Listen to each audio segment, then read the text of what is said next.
Olá, estudante! Seja muito bem-vindo ao Se Liga na Educação. Eu sou o Lucas Scarano, professor de História, e hoje, com a turma do sexto ano, a gente vai falar sobre Roma Antiga. Essa nossa aula, ela tem trabalhando com as semanas 4 e 5, então são 2 semanas numa aula só, do PET 3.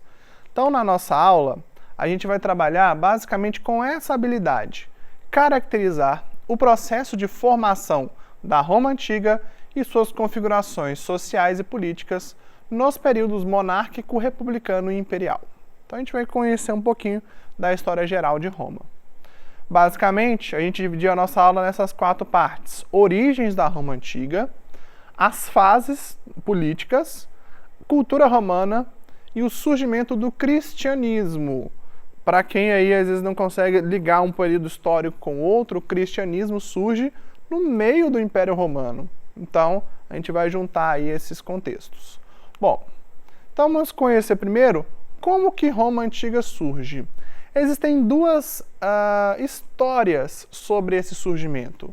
A primeira história é uma história mítica, que não tem ali comprovações com documentos que mostram que foi exatamente desse jeito. Ou seja, nesse tipo de história,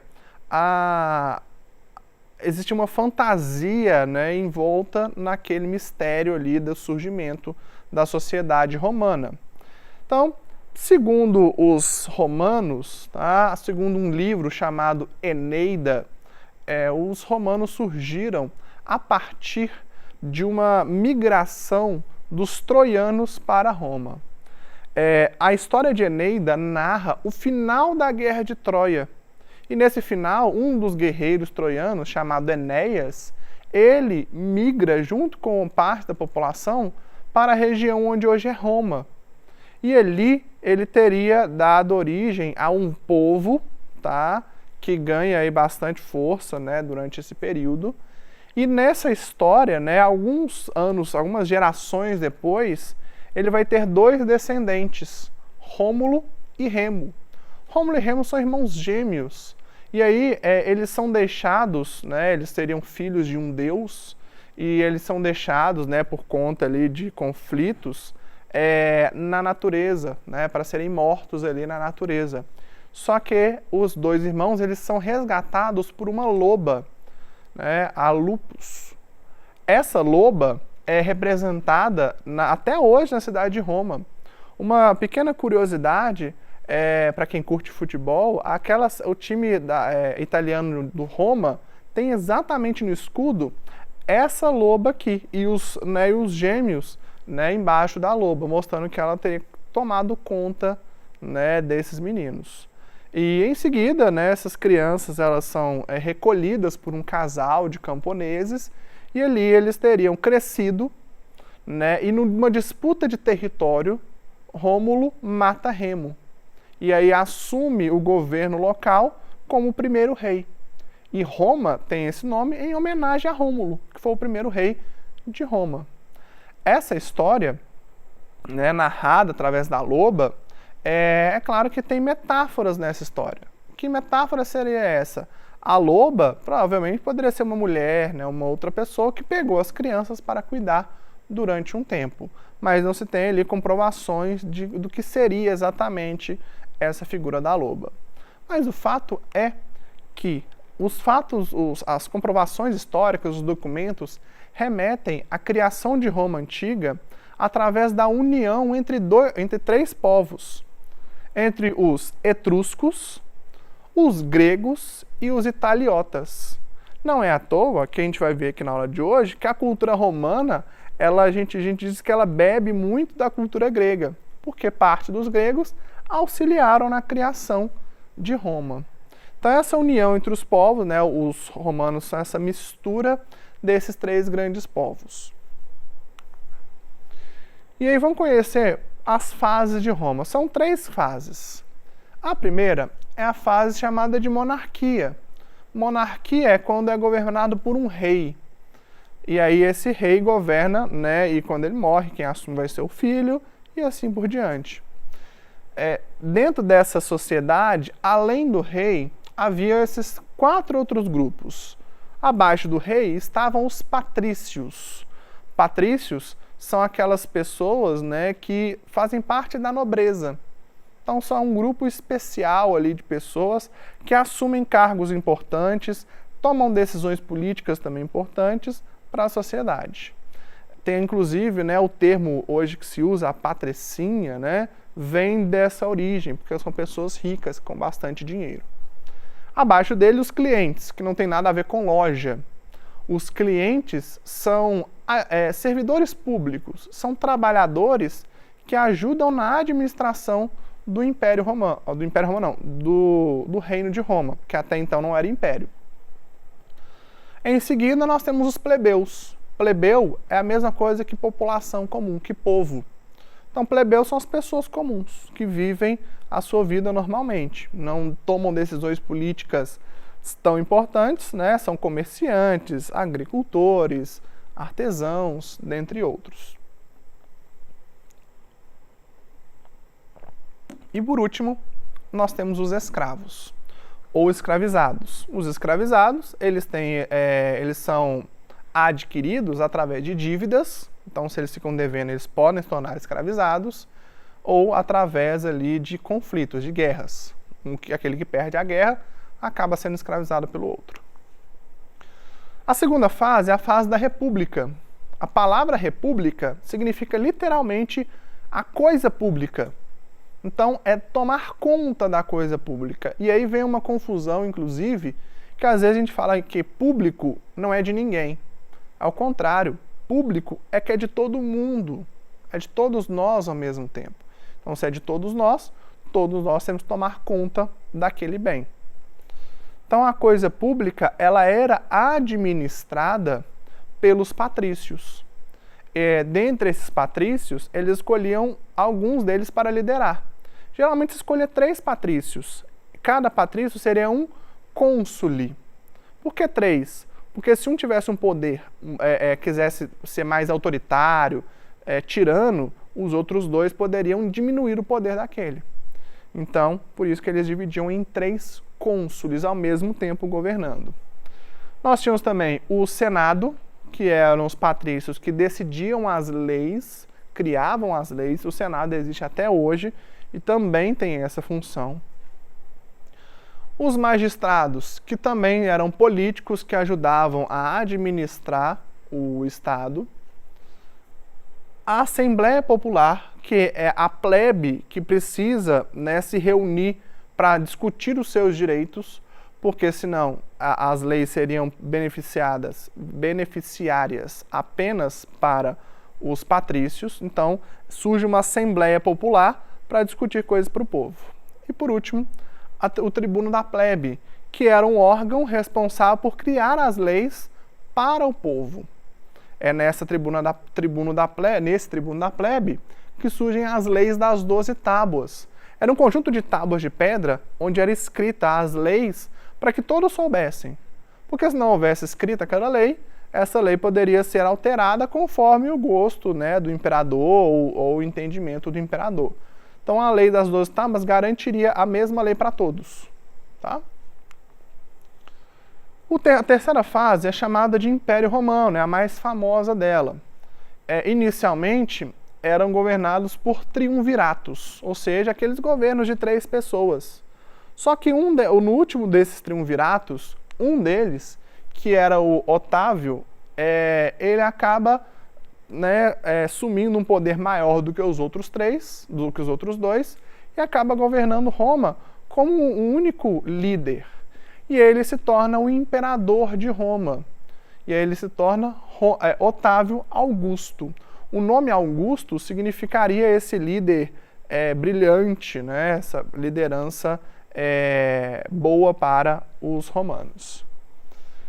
Lá em Roma, como o império ele começou a crescer, foram sendo criadas estradas. Tanto que havia um ditado que era: todos os caminhos levam a Roma. Porque eram tantas estradas para vários lugares que se dizia, qualquer estrada que você pegar, você chega na cidade de Roma. Então essas estradas eram bastante importantes para aquele império poder sobreviver. Além dessas estradas, tinham também as legiões romanas. As legiões eram exércitos. Então tinham vários exércitos e cada exército tinha um general que governava, né, ajudava a administrar aquele exército, a alcançar novas conquistas, né, chegar em outros lugares. Esse império, essas legiões, né, tinham os generais que foram ficando famosos. Então cada vez mais generais passaram a assumir tronos de imperador. Okay? Só para a gente ter uma noção, o Império Romano ele cresceu tanto, né, que ele dominou 3 continentes ao mesmo tempo.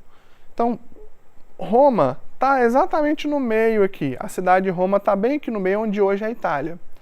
Ele foi crescendo e se expandindo, né, por vários pedaços aqui da Europa, da Ásia e também no norte da África. Como que houve essa expansão?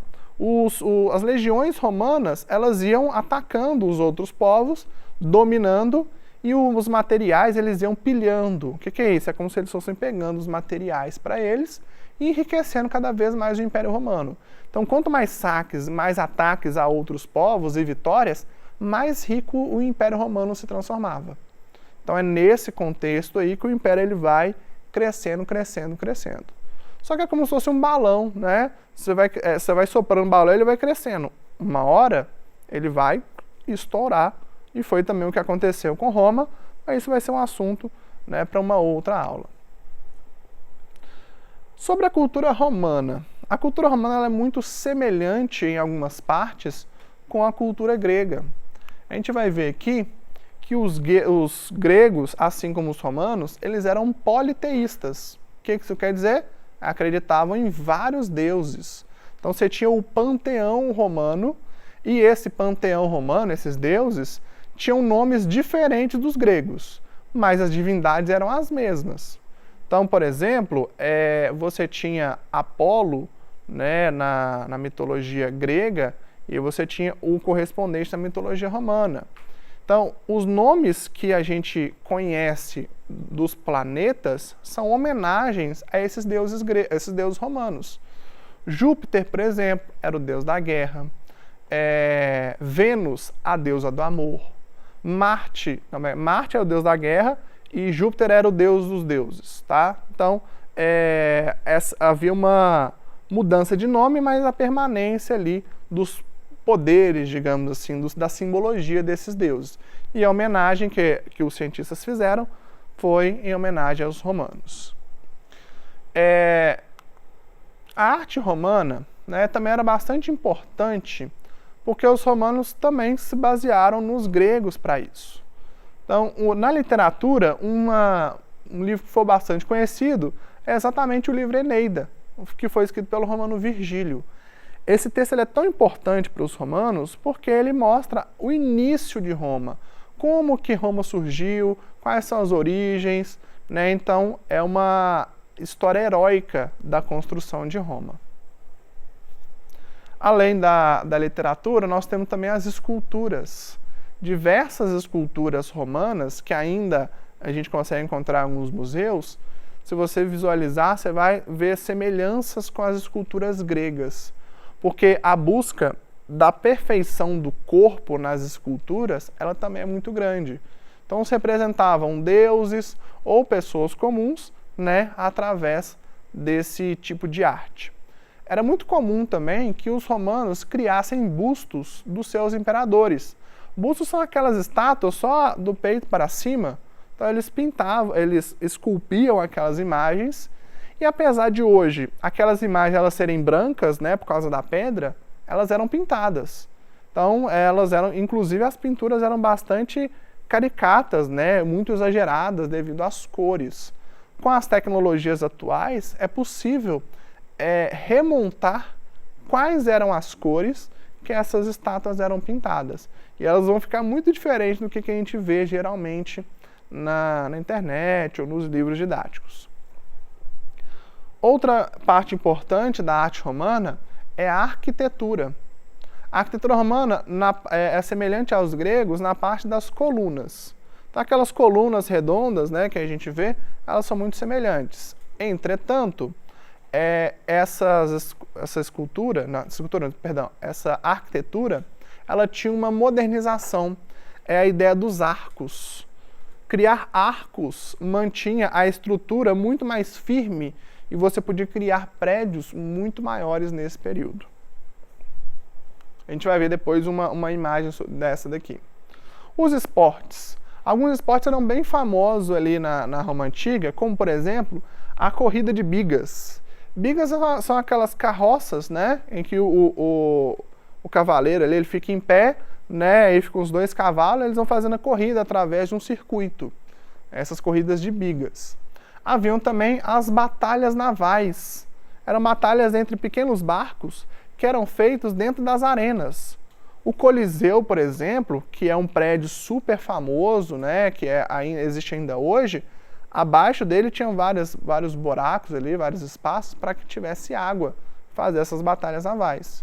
E também no Coliseu e nas arenas eram feitas as lutas de gladiadores, né? Então, geralmente eles eram escravizados que lutavam ali entre si pela vida. Esse aqui é o Coliseu. Tá? Ele está, assim, em parte destruída, né, devido às ações do tempo, mas o que se sabe é que o Coliseu ele era todo cercado de pedras por fora, né, e ele era maior. Olhem os arcos, tem vários arcos em volta, tá, dessa arquitetura, exatamente para poder deixar aquela obra ainda maior. As igrejas românicas, elas também têm muito desses arcos, né, na sua construção. E aqui dentro, você tem duas estruturas. Por baixo, você enchia de água e aí permitia as batalhas navais, ou você esvaziava ali aqueles espaços de água e você tinha um território ali para poder fazer as batalhas entre os gladiadores. E nesses espaços também haviam festivais em que eles sacrificavam pessoas. Os cristãos, inclusive, foram perseguidos, né, e foram muitos executados em batalhas aqui dentro do Coliseu e de outras arenas.